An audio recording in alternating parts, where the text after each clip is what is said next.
L'actualité tourne en République démocratique du Congo, chers Congolais, et je suis toujours là pour vous informer, analyser, donner le point de vue et trouver de bonnes solutions. Les gens m'écrivent toujours. Stéphane Meyo, Ozamuto Félix, Ozamuto Félix. Écoutez, je suis du côté de la vérité. Je dois vous dire la vérité aujourd'hui. Peut-être, Batebele, vous comprenez, na YouTube, c'est tout à fait normal puisque na bandi yango kalaté. Mais na ba radio bisika nazalaki, j'ai travaillé dans ba radio un peu différente. Je dois vous dire ceci. Je n'ai jamais été pour le régime de Joseph Kabila. Ouais. J'ai combattu ce régime tout en étant ici à Kinshasa. J'étais arrêté, tracassé dans en air Nanzela sous régime de Kabila. Pourquoi? Parce que je défendais une cause juste. Ça, je vous l'ai dit. J'ai m'opposé à l'anti-valeur Rwanda. Aujourd'hui, c'est quelqu'un d'autre qui dirige le pays. Puisque l'autre fois, quand l'UDPS était sur la route, quand l'UDPS était dans le rue de Kinshasa, on appuyait l'UDPS. Pourquoi? Puisque l'UDPS défendait une cause juste. Peut-être que vous avez les bandes à Mboka. Ou soit vous voyez, il y a eu beaucoup de tueries dans ces pays, beaucoup d'arrestations arbitraires, il y a eu beaucoup d'injustices, déni de justice, beaucoup de choses. Nous, on a vécu ça ici, sous le régime de Joseph Kabila. On a vécu des choses horribles. Je me battais pour le changement. Je suis le journaliste du changement. Je dois m'arranger du côté de la vérité. C'est inutile au bengi, au komelinga, au fingi maman nanga, au fingi papa nanga, au fingi. Ça ne me dit absolument rien. Mais il peut-être mon tozo finga. Mais aux batté dans quel contexte va tozo vivre na Congo? Na Congo nazo rappelé que bato ba defara lipa ya 300 francs. Na pourquoi za incapable ya kofuta yango. Na Congo bato ba lalaka na ba condition moko inhumaine. Na batol ya manza, batol ya ndako ya tol. Na Congo. Na Congo bato balalaka na mituka libanda. Na Congo. Na Congo bato balalaka pembeni ya nzela. Na ba espace vert alali. Na Congo. Et tout ça, tu sais, c'est à cause de qui? C'est à cause de la personne du régime de Joseph Kabila que je dénonce. Na Congo, vite en dessous de Kinshasa, c'est ça, on dirait moi bongo bongo. Mais Kinshasa kaka. Commune mususu za Kinshasa ceux qui okeyo za la passe olela je dis et c'est film boule beta oleli OK na ba province mususu ba to ba bota na ba condition ya passe tala na yima kamuna oloba mutu oyo to bengi Félix Tshisekedi aye pona ko pesa congolais solution ko pesa congolais dignité na fierté. Félix n'est pas venu dans ces pays pour piller ces pays, non. Nous connaissons chez eux. Je connais chez Félix Tshisekedi avant qu'il soit président de la République. Je dis, je connais chez M. Félix Tshisekedi avant qu'il soit président de la République de mon pays aujourd'hui. Je connais chez lui, pas chez eux, mais chez lui. Et dans les Karalakawana chaque fois. Il était dans une belle maison, dans de bonnes conditions. Je ne le vois pas aujourd'hui aller là-bas pour piller encore ce pays. Raison pour laquelle je les soutiens. Je préfère qu'il fasse mieux pour ce pays. Puisque si Félix aujourd'hui a gagné, à Sali Moussala a bien, Bandeko, c'est notre pays qui gagne. C'est le peuple congolais qui gagne. Puisque c'est la RDC qui va gagner toujours. Mais ce qui Moussala n'a pas Sali Mabé, Bakose Kabiso, oui, bato bakoseka biso eza bato oyo babanda kotia biso poa ke Kabila alungwa et bato nyonso bazaki pour Kabila bakoseka lisusu biso bato oyo bazaki pour Kabila baza banani baza ba prédateur bato banda kopiller mboka oyo bakolobaki voilà les Congolais. Mais Félix a la vision de l'aigle pour aider ce pays. Je vais parler de Janine Mabunda aujourd'hui, je vais parler de Nemi Mwilanya. Je vais parler de Kyungwa Kumwanza et je vais parler encore de John Numbi. Chers Congolais, l'heure est grave en République démocratique du Congo. Je commence par Janine Mabunda. Janine Mabunda vient de cracher sur Félix, mais en même temps bloquer Joseph Kabila. Et en même temps bloquer aussi FCC. en même temps jouer contre carte na bango affaire Ronsard Malonda. J'ai une abunda avant kende à la discours nae que bato ba confession religieuse oyo ba moni ke esengeli ko sala musala ndenge longobani ba sangana ba ponela biso ba seni mais pour na biso tout moni ke tout suite entériné Ronsard Malonda. Vous comprenez pourquoi dans lobby il a craché sur Félix en même temps il a bloqué son camp politique? C'est à deux volets. Le premier volet, il a craché sur Félix parce que le président Félix avait déjà écrit à Madame Janine Mabunda, la présidente de l'Assemblée nationale, pour nous dire que dans un poste de consensus autour il y a makamu ya candidat oyo, autour il y a moto ya kozala wana pour nous diriger seni et ben naza na lingi makambo le kana malamu puisque mutu oyo na moni ba preuve moko mon côté et consort. Soubassement nango ezate consort. Pourquoi? Puisque il y a eu beaucoup de marches dans le cannabis. UDPS avait marché, d'autres forces avaient marché, le professeur sénateur Abati aussi avait marché. Alors, aujourd'hui, Batos Oiseau est là, candidat Moussou na Seni.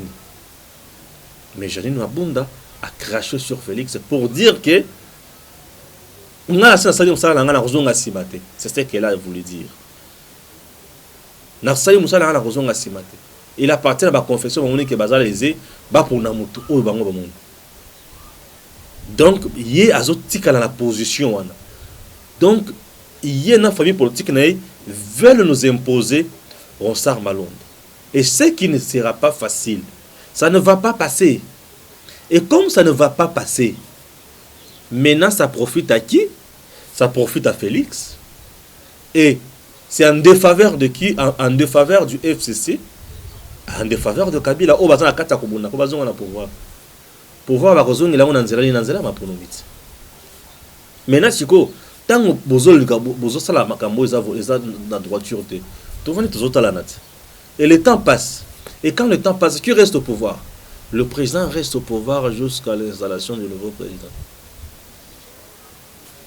Article on est na bangot. 70 de la Constitution. Non, on va comprendre ma salate. Ils veulent montrer aux gens, on dirait que bazan en force, on dirait ils veulent mettre les chaos. Oui, ça c'est connu. Bango balingi batia chaos na mboka. Mais chaos kotikala koyate. Et kozalate. Puisque chaos na mboka ya kasoki na mboka bato bazo souffrir.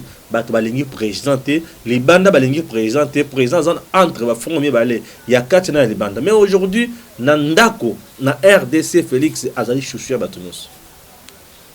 Oui, azali chouchou bato nyos. Les bandes n'en parlent même pas. La preuve est qu'il vient de gagner la guerre sur le plan diplomatique entre Zambie et RDC. Vous avez compris? Ça prouve qu'il est les chouchous. Il a gagné la guerre uniquement avec les stylos. Et ça, c'est de l'intelligence. Il n'a pas négocié pour donner d'autres parties de terre, non. Il n'a pas négocié autrement. Il a négocié logiquement. Ça, c'est une bonne chose pour un pays comme ça. C'est pour un pays. Et ça, le coup la négocier na Kyungu, na Gédéon Kyungu, na bango rebelle wana. Kabila na batone wa ndiko futa sous Gédéon Kyungu. Bazo plus ça mbongo par mois. Et ça, c'était négocié. C'est-à-dire que ce bandit-là roulait pour leur cause.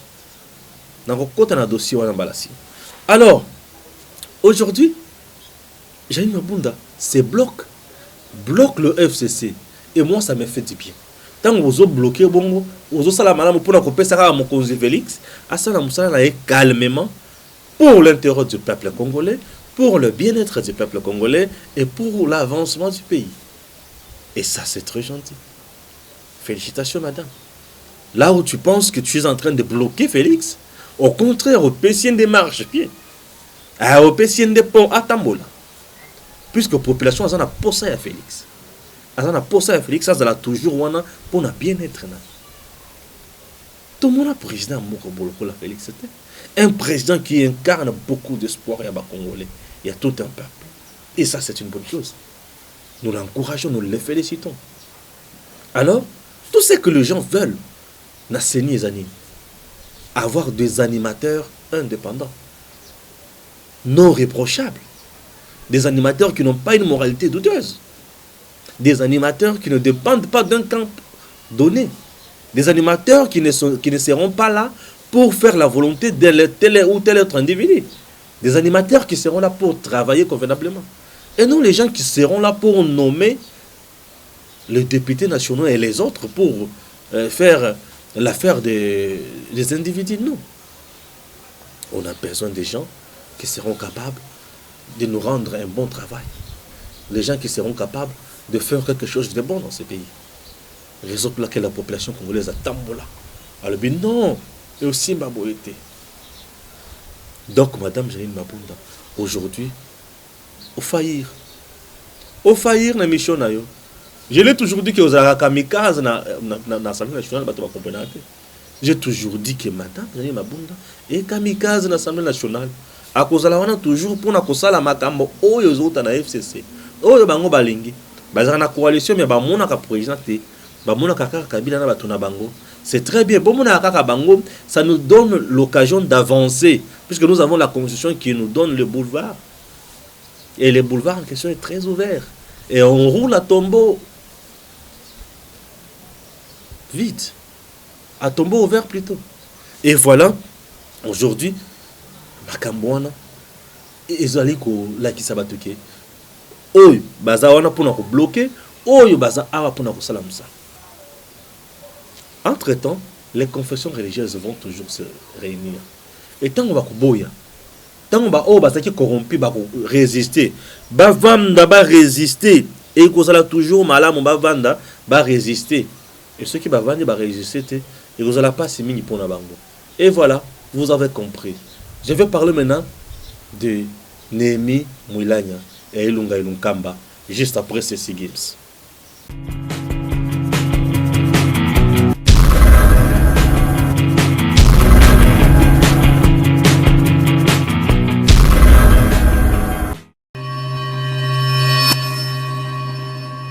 Merci. Néhémie Mouilagna est allé voir Vital Kamerhe dans la prison. Est-ce mauvais ou il y a un complot derrière ça? Nous sommes en politique. Nous ne sommes pas en religion.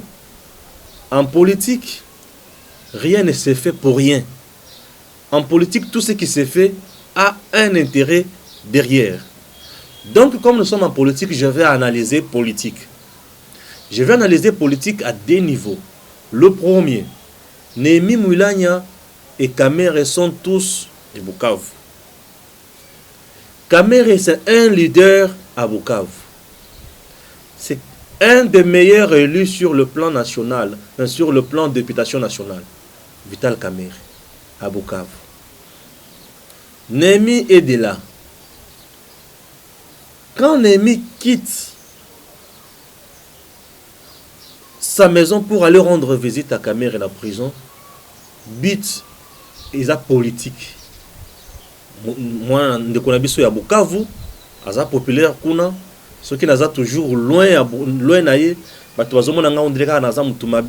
pour gagner sympathie ya batu ya Kamerhe, na kende na prison kota la Kamerhe. Pour la élection en 2023, ceux qui ont Néhémie na postulé, batu ya Kamerhe bakolinganga kuna mingi na ko récupérer grande partie ya batu nae na kozala leader. Wana eloko liboso. Eloko mibale, c'est le baiser mes sources, ya que Bitakwira quand il avait témoigné en défaveur de Kamerhe na procès wana na justice, ça créait beaucoup de tensions et pas na bango. Ba mona ki aza traître, aza mutu oyo akundi ndeko naye. Alors Néhémie a saisi l'opportunité pour sauter sur yango à kende. Je suis en train d'analyser. Le kola baza kuna bangonyo son espace wana Néhémie a lié pour bien dire a olia parti à batunaye. Pour na na lobi bongo. Kamerhe selon condamnation à Zanango 10 ans à postuler 10 ans.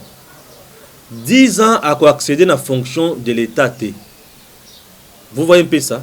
Alors, dans 10 ans, on a Néhémie va gagner beaucoup sur le plan électoral. na circonscription na bango kuna. Donc Kamere batu na ye belé bako kozala ba sympathisant pe anemi puisque ba moni peut-être que Nemi ala kisi bolingo pa ya Kamere aki kotala eti na prison puisque on dit on reconnaît les vrais amis na kati ya malheur lokola Kamere na kati ya malheur aki kotala ye il a joué sa carte pour na gagner l'électorat ya Kamere na Bukavu et batu oyo bazo kende kotala ete bazana kati ya ko perdre donc na micho ye muto a gagner kota wana aki kotala ye ce n'est pas pour que ça la relaxer sourire tout à fait normal mais ils a pour aller à na Bukavu et oui allié présent à Bukavu et politiquement a gagné et ça vous avez compris donc en 2023 2028 le coup là hier à Kobima à kozala mutu kunate ne a participer à l'élection te hier koliaye donc c'est un peu ça puisque hier pour participer à l'élection il faut 2030 ah oui il faut 2030 donc déjà Nemi a koliaye wana ezali aspect ya liboso je m'excuse aspect à mibale on nous a toujours dit que Vital Kamerhe était aux côtés il y a Félix comme l'œil et l'oreille de Joseph Kabila. C'est ce qu'on nous a toujours dit. Et depuis que Kamerhe n'est plus dans la présidence, il n'y a plus de morts là-bas. On dirait que Covid d'amour et Céline Nazo est battu. Je ne dis rien. Dans le bilan comme sous, dans le bilan kakawan. Wana le comme sous. Et depuis Wana, aujourd'hui, on pensait que c'est lui qui était le faiseur des rois né en Aroïs Sabiso. Que lui était là, faiseur de roi, et il le disait lui-même aussi na babilo comme monsieur belé là-bas si bato belé et makamono sona bana koma na marto ya mokonzi. Aujourd'hui qui n'est plus là, mais Félix fait des prouesses. Il n'est plus là, il fait des prouesses. Et ça fait toujours avancer le pays. C'est-à-dire que le président était seul à faire tout ce qu'il voulait. Et il maîtrisait bien Moussa na Sala. Hein? C'est comme que le président était là, moi, en Abitinda, et c'est Kamerhe qui faisait tout. C'est ça l'impression, puisque lui s'est comporté presque comme vice-président de la République et non directeur de cabinet. Aujourd'hui, où Azawana, jouer intérim, le prof. Est-ce que est-ce que les choses ne tournent pas? Les gens ont compris maintenant la différence. Et au-delà de ça, pourquoi Baki Kotalaï? Voilà ce qu'on me tourne dans la pourquoi Baki Kotalaï? To kota, to timbola. Pourquoi Baki Kotalaï? Baki Kotalaï, puisque Bazo joue ma carte dans mon sous. Est-ce que Zapo Bacha, pour Bango Baza capable à Kotam, mais Sambongo na justice? Batamouis, mais Zambongo. Peu justice à quoi ici la condamnation et les sous à blanchir Kamerhe va préparer Kamerhe a commis opposant à Félix pour en 2023 bah ça la tout va battre campagne naie bah c'est va coaliser naie pour bah les qui ça y est allez gasco président oh ya bango bako manipuler puisque aujourd'hui Félix bah ça la coalition mais il n'est pas manipulable ah oui. Ah oui, il n'est pas manipulable, hein, je vous dis. Il n'est pas manipulable. Et ce carte, on est qui causala. Carte, on est qui causala. Mais il faut jouer n'engini. Ce qui fait que ça dit Moussala Makassi, qui est qu'on est dans la carte de Mouboui. Puisque ce qui va parler pour Félix en 2023, c'est son bilan. Et le bilan va parler de lui. Oui. Lui n'a plus besoin d'avoir le message d'espoir. C'est son bilan qui va parler de lui en 2023. Et bilan naye na kotala ninga bandi yango mosala kotala ninga za kati na komata bilan naye déjà positif pour en 2023. Ouais, ça je dis. Bilan naye pour en 2023 déjà kitoko puisqu'il est sur le bon chemin. Il est sur la bonne voie. Pourquoi je dis cela? Aujourd'hui la RDC nous tenions sans un espoir à revivre c'est quoi dans Mboka. Et le coup nous avons un espoir à revivre dans Mboka. Kimia na singozuzala. Et ils ont la quota à chef. Et ça fait du bien. Et l'Unkamba aujourd'hui, il y a 4 qui imposé. Le chef a imposé, il a démissionné. Et l'Unkamba, il a tunaye, il a tué poids. Du fait que Joseph Kabila n'a pas tourné, Bazali sont même mise sur justice, c'était entre autres cours constitutionnels avec la démission de Benoît Lambaté. Bazali Soussou n'a même mise sur l'armée comme il se doit. Bazana Kobanga Mengi. Raison pour laquelle, mon ami, tous les jours ici, il cherche beaucoup de Félix. Et Félix a le bité. Tout ce qui est mes solutions aux alatés. Tout ce qui est na tongo, na buto tindi banana yo, pour basaka na ngalanga, na buto tindi banana yo, pour pas bloquer na l'institution. Puisque selon les informations de Zanango, et l'Onkamba ne travaille pas. Batunaya prématurana, biso to sala malamu te pour to réussir pour ya azwangenge. C'est ça le message que bango bazo véhiculer. Bango basala malamu. Félix a réussi à azwangenge. Vous comprenez? Et ces gens déplacent ce qu'on a ce qu'on a Félix. Il a contourné tout le monde. Et quand il est dans le conseil des ministres, azo beta c'était na bisika où il y a mon que solution il faut mon an. Et toi je t'instruis, ça la boy. Au boy aux a un problème. Au sali aux a kimi. Pourquoi ceux qui battent les Lunkamba? Mon sala. Oh Lunkamba, il faut ça la suivi. À sala ngote. Alors le président a compris cela, a contourné yango, a déjoué bango. Mais on se coincé quand Lunkamba pas démission. Pour plus Lunkamba cause ba coincé yeming. Pour finir, à lâcher prise. Et tant qu'on lâcher prise, on met au tambour.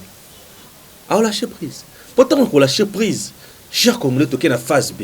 Et la phase B, donc Félix va identifier la nouvelle majorité. Puisqu'avant de nommer et désigner le premier ministre, il va identifier la majorité. Et il y a déjà un critérium qui est déjà mis en place. Et dans la boîte à pandona, puis ils ont bilo coupé oyo, ils ont quitté. Mais on nous on le ba oyo, balakisa qui n'a ngona butu. Alors,